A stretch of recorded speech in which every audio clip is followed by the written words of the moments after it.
ಈ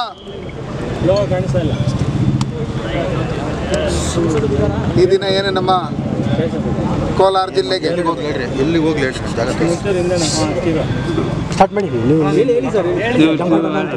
ಈ ದಿನ ಏನು ನಮ್ಮ ಕೋಲಾರ ಜಿಲ್ಲೆಗೆ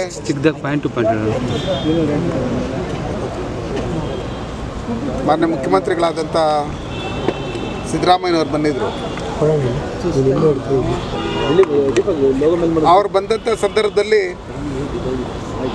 ಏನೋ ಜಿಲ್ಲೆಗೆ ಏನೇನೋ ಘೋಷಣೆ ಮಾಡ್ತಾರೆ, ಏನೋ ಅಭಿವೃದ್ಧಿಗೆ ಹಣ ಕೊಡ್ತಾರೆ, ಜಿಲ್ಲಾ ಉಸ್ತುವಾರಿನೂ ಸೇರಿಸಿ ಒಂದಷ್ಟು ಫಂಡು ಇವಾಗ ರಿಲೀಸ್ ಮಾಡ್ತಾರೆ ಅಂತೇಳಿ ನಾನು ನಮ್ಮ ಕೋಲಾರ ಜಿಲ್ಲೆ ಜನ ತುಂಬ ಆಸೆಯಿಂದ ಕಾಯ್ತಾಯಿದ್ರು.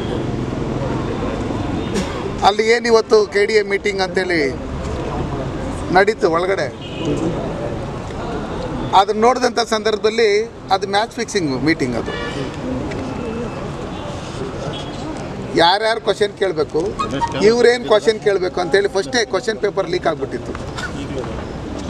ಕ್ವಶನ್ ಪೇಪರ್ ಲೀಕ್ ಆಗಿದ್ದರಿಂದ ಅಲ್ಲಿ ಪಕ್ಕದಲ್ಲಿರ್ತಕ್ಕಂಥ ಜಿಲ್ಲಾ ಉಸ್ತುವಾರಿ ಸಚಿವರು ಅವ್ರು ಮಾತಾಡ್ತಾರೆ, ಇವ್ರು ಮಾತಾಡ್ತಾರೆ ಅಂತೇಳಿ ನಾನು ಪಕ್ಕದಲ್ಲೇ ಕೂತಿದ್ನಲ್ಲ, ನೋಡಿದರೆ ಕ್ವಶನ್ ಪೇಪರೆಲ್ಲ ಲೀಕ್ ಆಗಿಬಿಟ್ಟಿದೆ, ಆನ್ಸರ್ಗಳೆಲ್ಲ ರೆಡಿ ಮಾಡ್ಕೊಂಬಿಟ್ಟಿದ್ದಾರೆ ಅನ್ನೋ ಲೆಕ್ಕಾಚಾರದಲ್ಲಿ ನಾನು ಅರ್ಥ ಮಾಡ್ಕೊಂಡೆ.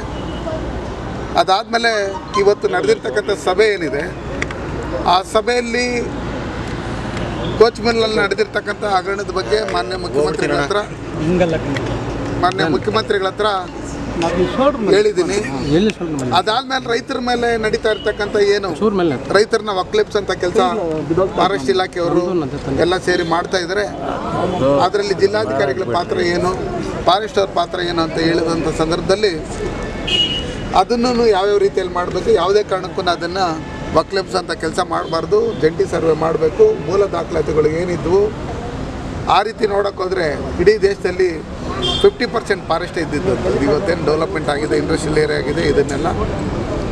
ಅದಾದಮೇಲೆ DC ಅವ್ರು ಮಾಡ್ತಾ ಇರ್ತಕ್ಕಂಥ ಏಕಪಕ್ಷೀಯವಾಗಿ ಸ್ವಜಾತಿ ಪ್ರೇಮ ಜಾಸ್ತಿ ಇಟ್ಕೊಂಡು ಅವರೇನು ವಕ್ಫ್ ಬೋರ್ಡ್ಗೆ ಸುಮಾರು ಹಿಂದೆ ಜಮೀರ್ ಪಾಷಾ ಅಂತ DC ಇದ್ದಂಥ ಸಂದರ್ಭದಲ್ಲಿ ಇವತ್ತು ಇವರು DC ಆಗಿ ಬಂದಿರತಕ್ಕಂಥ ಸಂದರ್ಭದಲ್ಲಿ AC ಗೆ, ತಹಸೀಲ್ದಾರ್ಗಳಿಗೆ ಮತ್ತು ನಗರಸಭಾ ಕಮಿಷನರ್ಗೆ, ಪುರಸಭಾ ಕಮಿಷನರ್ಗಳಿಗೆ ಇವರಿಗೆಲ್ಲ ಒತ್ತಡ ಹಾಕಿ ಖಾತೆಗಳು ಮಾಡೋಂಥ ಕೆಲಸಗಳೇನು ಮಾಡ್ತಾ ಇದ್ದಾರೆ, ಅದನ್ನು ಕೂಡಲೇ ನಿಲ್ಲಿಸಬೇಕು.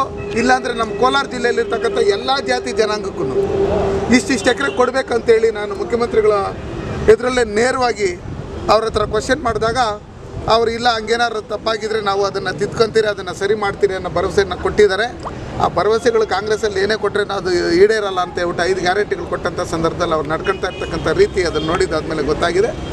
ಅದಾದಮೇಲೆ ಏನು ವಿಶ್ವಕರ್ಮ ಯೋಜನೆ ಇದೆ, ಪ್ರಧಾನಮಂತ್ರಿ ವಿಶ್ವಕರ್ಮ ಯೋಜನೆ, ಅದರಲ್ಲಿ 51,000 ಅರ್ಜಿಗಳು ಹಾಕಿದ್ರೇನು, ಟೈಲರಿಂಗ್ ಇರ್ಬೋದು, ಗಾರೆ ಕೆಲಸ ಇರ್ಬೋದು, ಬೇರೆ ಕಂಪ್ಯೂಟರ್ ಟ್ರೈನಿಂಗ್ ಇರ್ಬೋದು, ಇವಕ್ಕೆಲ್ಲ ಏನೇನು ಹಾಕಿದ್ದಾರೆ, ಈ ಅರ್ಜಿಗಳು ಹಾಕಿದ್ರೇನು 2,000 ಜನನ್ನೇನು ಆಯ್ಕೆ ಮಾಡ್ಕೊಂಡಿದ್ದಾರೆ.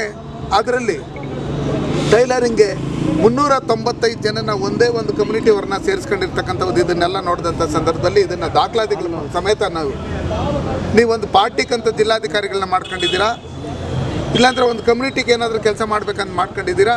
ಈ ಥರ ಏನಾದರೂ ಮಾಡೋದಾದರೆ ಹೇಳ್ಬಿಡಿ, ಅವ್ರಿಗೆ ರಿಸೈನ್ ಕೊಟ್ಬಿಟ್ಟು ಹೋಗಲಿ.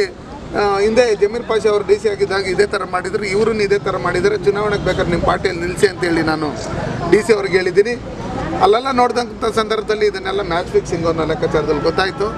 ಅದರಿಂದ ಇವತ್ತು ಕೋಲಾರ ಜಿಲ್ಲೆಗೆ ಅವ್ರು ಬಂದಿರೋದ್ರಿಂದ ಏನು ಬಿಡುಗಾಸು ನಮ್ಮ ಕೋಲಾರ ಜಿಲ್ಲೆಗೆ ಯಾವುದೇ ರೀತಿಯಾದಂಥ ಯೋಜನೆಗಳನ್ನಾಗಲಿ ಅನುದಾನಗಳನ್ನಾಗಲಿ ಯಾವುದನ್ನು ಬಿಡುಗಡೆ ಮಾಡಿಲ್ಲ. ಅವ್ರ ಹತ್ರ ಬಿಡುಗಡೆ ಮಾಡೋದಕ್ಕೆ ಹಣನೂ ಇಲ್ಲ. ಹಂಗಿರ್ತಕ್ಕಂಥ ಸಂದರ್ಭದಲ್ಲಿ ಇದು ನಿರಾಶಾದಾಯಕ ಭೇಟಿ, ಸುಮ್ಮನೆ ಇದು ಕಾಟಾಚಾರಕ್ಕೆ ಮ್ಯಾಚ್ ಫಿಕ್ಸಿಂಗಲ್ಲಿ ಮಾಡ್ಕೊಂಡಿರ್ತಕ್ಕಂಥ ಮೀಟಿಂಗು ಅಂತೇಳಿ ಹೇಳೋದಕ್ಕೆ ಇಷ್ಟಪಡ್ತೀನಿ. ಅಲ್ಲ ಸರ್, ನೀವು ನಿನ್ನೆ ಶ್ವೇತಪತ್ರ ಬಿಡುಗಡೆ ಮಾಡಲಿ ಅಂತ ಅವ್ರು ಬಿಡುಗಡೆ ಮಾಡಿದ್ರು, ಅದನ್ನೇನು ಬಿಡುಗಡೆ ಏನು ಮಾಡಿಲ್ಲ. ಅವರು ಏನು ನಾವು ಕೇಳಿದರೆ ಅದನ್ನೆಲ್ಲ ಕೇಳಿದಂಥ ಸಂದರ್ಭದಲ್ಲಿ ಅಲ್ಲೆಲ್ಲ ಏನು ಅವ್ರು ಮಾತಾಡ್ಬೇಕಂತೇಳಿ ಮ್ಯಾಚ್ ಫಿಕ್ಸಿಂಗ್ ಆಗಿದ್ದರಿಂದ ಆ ಬಿಡುಗಡೆ ನೀವೆಲ್ಲ ಮಾಧ್ಯಮಗಳಲ್ಲಿ ಹಾಕಿರೋದ್ರಿಂದ ಯಾವುದೇ ರೀತಿಯಾದಂಥ ಇದು ಮಾಡಿಲ್ಲ. 2,000 ರೂಪಾಯಿ ರೈತರು ಕೊಡಬೇಕನ್ನೋ ಲೆಕ್ಕಾಚಾರದಲ್ಲಿ ಬಂದು ಇನ್ನೂ ಯಾಕೆ ಕೊಟ್ಟಿಲ್ಲ ಅಂತ ಹೇಳ್ಬಿಟ್ಟು ಹೇಳಿ ಕೃಷ್ಣ ಬೈರೇಗೌಡರನ್ನ ಕೇಳ್ತಾಯಿದ್ರು, ಯಾಕೆ ಕೊಟ್ಟಿಲ್ಲ ಅಂತ. ಅವರೇನೋ ಹೇಳಿದ್ರೆ ನಾನು ಕಾಸಿಲ್ಲ, ಎಲ್ಲಿಂದ ಕೊಡೋದು ನೀವು ಅಲ್ಲಿ ಹೇಳ್ತಾ ಇದ್ದೀರಿ ಅಂತ ಹೇಳ್ಬಿಟ್ಟು ಹೇಳಿ. ಹಂಗಾಗಿ ಅರ್ಥ ಮಾಡ್ಕೊಬೇಕಲ್ಲ ನಾವು. ಹಂಗಾಗಿ ಅವ್ರ ಹತ್ರ ಕಾಸಿಲ್ಲ.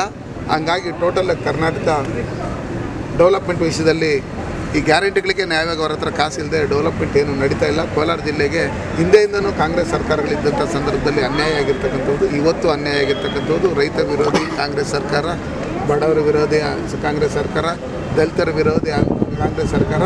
ಟೋಟಲಾಗಿ ಬಹುಸಂಖ್ಯಾತರು ಏನಿದ್ದೀರಿ, ಅಲ್ಪಸಂಖ್ಯಾತರು ಏನಿದ್ದೀರಿ, ಎಲ್ಲರಿಗೂ ಇವರು ಸುಮ್ಮನೆ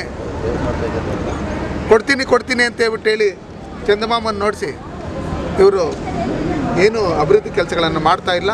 ಅದಕ್ಕೋಸ್ಕರ ಇವರು ಕೋಲಾರ ಜಿಲ್ಲೆಯಲ್ಲಿ ಇವತ್ತು ಅವರ ಪಕ್ಷದ ಶಾಸಕರು ಏನಿದ್ದಾರೆ ಕೋಚ್ ಮಿಲ್ಲಲ್ಲಿ ಮಾಡಿರ್ತಕ್ಕಂಥ ಹಗರಣ ಏನಿದೆ ಅದನ್ನು ದಯವಿಟ್ಟು ತನಿಖೆ ಮಾಡಬೇಕಂತ ಹೇಳ್ಬಿಟ್ಟು ಹೇಳಿ, ಅದೇನು ನೀವು ಅವ್ರನ್ನ ನೇಮಕಾತಿ ಮಾಡಿದ್ದಾರೆ ಅದನ್ನು ವಾಪಸ್ ತಗೊಂಡು ಮತ್ತೆ ಮರುಪರೀಕ್ಷೆ ಮಾಡಬೇಕಂತ ಹೇಳ್ಬಿಟ್ಟು ಸಿ ಎಮ್ ಅವ್ರಿಗೆ ಈಗಾಗಲೇ ನಾನು ವಿಷಯ ತಿಳಿಸಿದ್ದೀನಿ. ಅದನ್ನು ನೋಡ್ತೀನಿ ಅಂತ ಹೇಳಿದ್ದಾರೆ. ಅದೇನಾಗುತ್ತಂದರೆ ಎಲ್ಲ ಮ್ಯಾಚ್ ಫಿಕ್ಸಿಂಗ್ ಅದು. NREGಯಲ್ಲಿ 150 ದಿನಗಳು ಕೂಲಿ ಕೊಡಬೇಕು ಅಂತ ಡಿಮ್ಯಾಂಡ್ ಮಾಡಿದ್ದೀನಿ ಅಂತಾರೆ. ಕಾಂಗ್ರೆಸ್ ಅವರು ಏನು ಹೇಳ್ತಾರೆ ಅಂದರೆ 5 ಗ್ಯಾರಂಟಿಗಳನ್ನು ಕೊಟ್ಟಿರ್ತಕ್ಕಂಥದ್ದು ಸೋನಿಯಾ ಗಾಂಧಿನ ಮತ್ತು ರಾಹುಲ್ ಗಾಂಧಿನ ಕೇಳಿ, ಅವರು ಸುರ್ಜೇವಾಲನ ಮತ್ತು ವೇಣುಗೋಪಾಲ್ನ ಕೇಳಿ 5 ಗ್ಯಾರಂಟಿಗಳನ್ನು ಕೊಟ್ಟಿರ್ತಕ್ಕಂಥದ್ದು. ಅದ್ರದ್ದೇನಾದ್ರೂ ಕೆಲಸಗಳು ಗ್ಯಾರಂಟಿಗಳು ಫುಲ್ಫಿಲ್ ಮಾಡಬೇಕಂದ್ರೆ ಇವರೇನು 50-60 ವರ್ಷ ಈ ದೇಶ ಆಳಿದಂಥ ಕಾಂಗ್ರೆಸ್ ಪಾರ್ಟಿ ಲಕ್ಷಾಂತರ ಕೋಟಿ ಏನು ಕೊಳ್ಳೆ ಹೊಡೆದಿದ್ದಾರೆ. ಅವ್ರು MP ಹತ್ರನೇ ಹತ್ತಿರ 350 ಕೋಟಿ 500 ಕೋಟಿ ಸಿಕ್ತು ಅನ್ನೋ ಲೆಕ್ಕಾಚಾರದಲ್ಲಿ ಬಂದಾಗ ಇನ್ನು ಇವ್ರು ಎಷ್ಟು ಲಕ್ಷ ಕೋಟಿ ಹೊಡೆದಿರ್ತಾರೆ, ಆ ದುಡ್ಡಲ್ಲಿ 5 ಗ್ಯಾರಂಟಿಗಳನ್ನು ಕಂಪ್ಲೀಟ್ ಮಾಡಬೇಕೆ ವಿನಃ ಇಡೀ ದೇಶಕ್ಕೆ ಕಾನೂನು ಏನಿದೆ 100 ದಿನದ್ದು ಕೂಲಿ ಕೊಡಬೇಕಂತ ಹೇಳಿರ್ತಕ್ಕಂಥದ್ದು ಸಿದ್ದರಾಮಯ್ಯನವ್ರು ಹೇಳಿದ ತಕ್ಷಣ ಅದನ್ನು ಇನ್ನು 50 ದಿನದ್ದು ಸೇರಿಸಿ ಕೊಡೋಕ್ಕಾಗಲ್ಲ. ಇಡೀ ದೇಶಕ್ಕೆ ನರೇಂದ್ರ ಮೋದಿ ಸಾಹೇಬರು ಪ್ರಧಾನಮಂತ್ರಿ ಆಗಿರ್ತಕ್ಕಂಥದ್ದು. ಅದನ್ನು ಎಲ್ಲ ರಾಜ್ಯಗಳಲ್ಲೂ ಏನೇನಿದೆ ಅದನ್ನು ನೋಡಿ ತದನಂತರ ಅದಕ್ಕೆ ಏನು ತೀರ್ಮಾನ ತಗೊಬೇಕೋ ಅದನ್ನು ನರೇಂದ್ರ ಮೋದಿಯವ್ರು ತಗೊಂತಾರೆ. ಸಿದ್ದರಾಮಯ್ಯನವ್ರು ಹೇಳಿದಂಗೆಲ್ಲ ಕೇಳೋಕ್ಕಾಗಲ್ಲ.